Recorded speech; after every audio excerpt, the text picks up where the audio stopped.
Well, Black Ops 7 comes out tomorrow as I'm recording this, and I gotta say, I'm not really that hyped. Big surprise, of course, but I'm not hyped for the game coming out. I'm just like, there's so many different things I have questions about, like, okay, like, why is David Mason looking the way how he is with the modeling? I like the actor.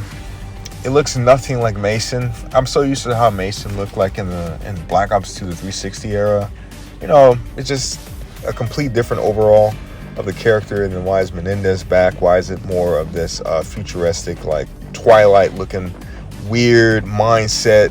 Like it looks like Tenet, a Christopher Nolan movie, but like a Tubi version, like a cheap version of it.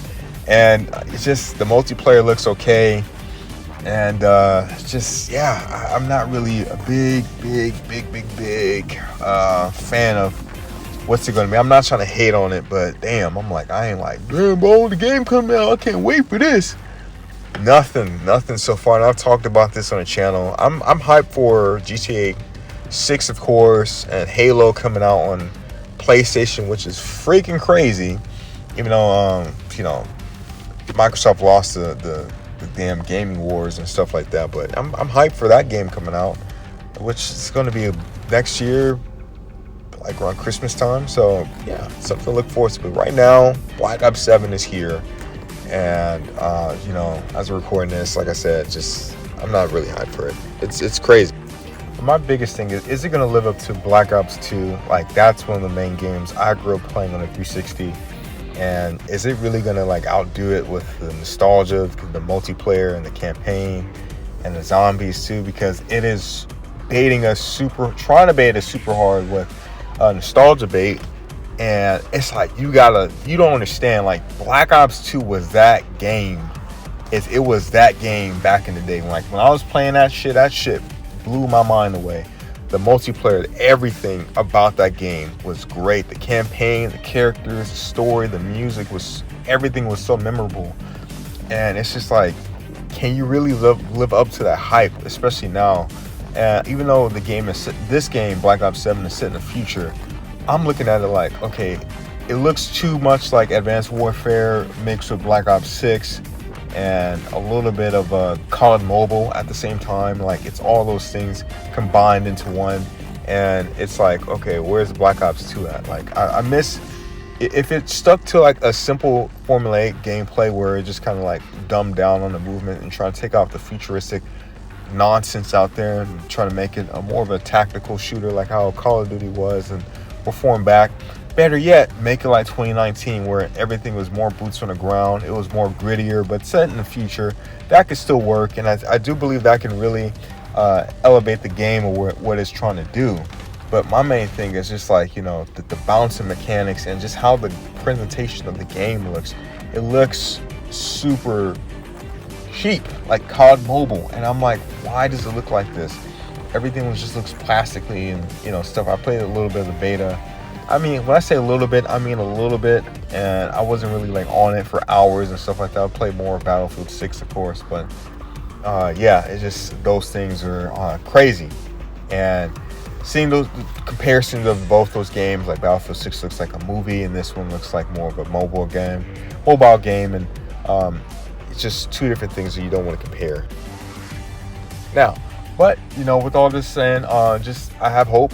I have a lot of hope. I've always been an optimistic person. I just hope that when the game comes out, it doesn't get slandered with bad reviews by the campaign. Hopefully the multiplayer is still fixable where they can, make it look a little bit more polished in certain areas and make it look a little bit more convincing with the futuristic tech that they're trying to do. And cool stuff like that, whatever mechanic they're trying to go into, and make it more of a classic, fun game that we all grew up with.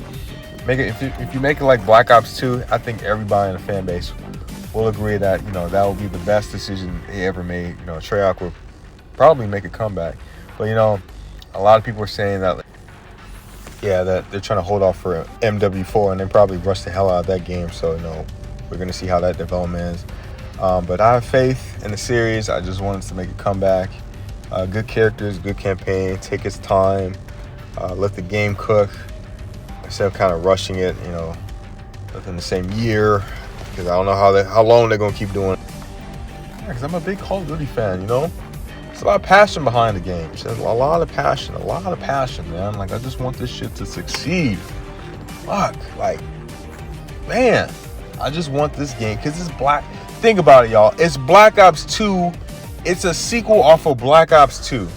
I don't think people really understand the level of hypeness Black Ops 2 was, and this game is like close to that timeline. And I don't think not enough people give a shit about that. Like, I've seen on the internet people like go over the game, or they talk about it, they're not as happy about it, or they like kind of slander it, but it's just like it's like next to Black Ops 2. This has to be good. Like, this has to be feedback. It has to be something where, you know, we let the developers know, like, hey, like, we can work with you, listen to the community, and we can make this game as it comes out. Not know this shit comes out, we slander it, and then years later, man, that game wasn't that bad. Like how every other game nowadays, every AAA game that comes out now, where it's shit now, but somewhat decent or good later on, like after its life cycle. And, you know, if they listen to the fans, and, you know, hopefully the campaign is good, it's a faithful sequel to the original Black Ops, and, making it what are they gonna do with the campaign? I heard that they're gonna kill off Alex Mason, so mechanically he's dead. And they have Woods, he's still there, of course. But they show him passing and, him dying too in the trailer. They kind of spoiled that off. I don't know what they're gonna do with that. So it's like Black Ops 2 was kind of all over the place with its campaign. So they're pretty much trying to figure out what they're trying to do. But yeah, there's a lot of potential with this game coming out, and with the maps, and they're bringing back like a lot of fan favorite maps. Like Raid was one of my personal favorites, and Hijack and Express. Those were modes that Ground War, Domination, Kill Confirm. I used to play the hell out of that back in the day, and I'm really glad to see those maps coming back, and just seeing potentially the nostalgia it can bring. And hopefully it has good map balances and the movements. I wonder how the movements is going to be, because the movement it was fast when I was playing it on the beta. Like, it was really slidey and fast and stuff like that. And time to kill was super fast. So if they slow that down and make it kind of near to Black Ops 2, I don't know if they can do that, because it's just like, think about it, we give it, we let them know about these things ahead of time. And it's like, it's a core element of the game, like how fast you can kill somebody.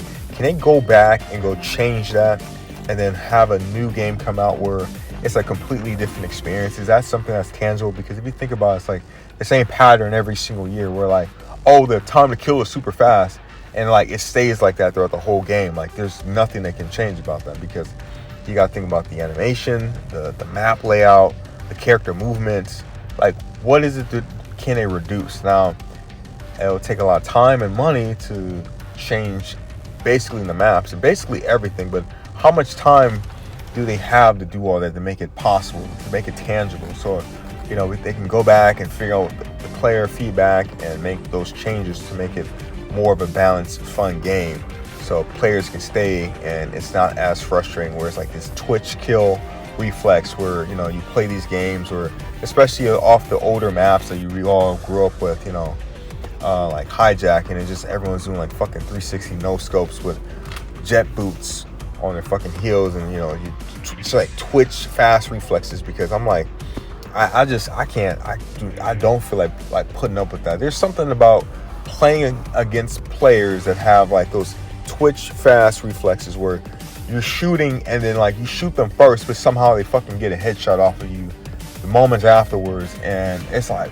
wait, I shot him first, and then you look on the kill cam, you over here looking at the wall, and this guy looking dead at you, armed it, bro, he locked in, and it's like, how the fuck can I compete with that? So I'm really curious to see if they can change that. They should be able to. I really do believe they can make it, and they can make a difference if they really lock in and listen to that fan base and listen to that community, because I mean, we can save them. But there's going to be a lot of hate and stuff like that. I'm just concerned. I'm more of like a concerned friend. Like, hey, buddy, you're going down the wrong path here. So You got to switch it up a little bit, because if you keep going on this path, like I don't know if people can help you out with that. You got to help yourself out first.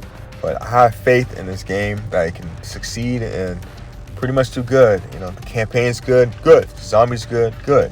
If the multiplayer's kind of bad, maybe it's fixable. Good. But if all those three are balanced and good, and it's not rushed, this could be a good product, and it could live up to Black Ops 2. But you know, let me know what you guys think in the comments. You know, if you guys are Black Ops 2 fans, and if you guys have faith in it, or if you guys are completely done with Call of Duty and just switched on to Battlefield 6 at the moment. But let me know how you guys feel. And yeah, thank you guys for listening. Take care. Have a good one.